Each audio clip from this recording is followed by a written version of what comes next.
चलिए शुरुआत करेंगे मगरबी बंगाल से। मगरबी बंगाल में सियासी तशद्दुद के मामले में दाखिल की गई अर्जियों पर सुप्रीम कोर्ट आज समाअत करेगा। 2 रुकनी वेकेशन बेंच इन अर्जियों पर समाअत करेगा। अर्जी गुजारों ने तशद्दुद की जांच के लिए SIT तश्कील देने, मुतासिरीन को मुआवजा देने और उनकी बाज़ाबतकारी की अपील की है। अर्जी गुजारों का इल्ज़ाम है कि तशद्दुद के सबब लोग नकल मकानी करने पर भी मजबूर हुए। तशद्दुद से हुए नुकसानात और नकल मकानी की वजूहात का पता लगाने के लिए अर्जी गुजारों ने एक कमीशन भी तश्कील देने का मुतालबा किया है।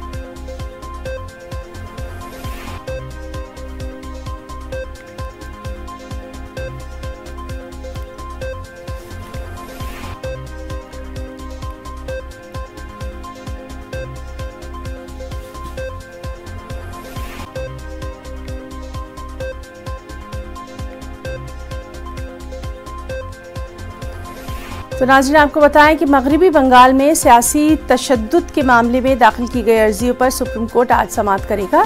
2 रुकनी वेकेशन बेंच इन अर्जियों पर समाअत करने वाला है। अर्जी गुजारों ने तशद्दुद की जांच के लिए SIT तश्कील देने, मुतासिरीन को मुआवजा देने और उनकी बाज़ाबतकारी की अपील की है। अर्जी गुजारों का इल्ज़ाम है कि तशद्दुद के सबब लोग नकल मकानी करने पर मजबूर हैं।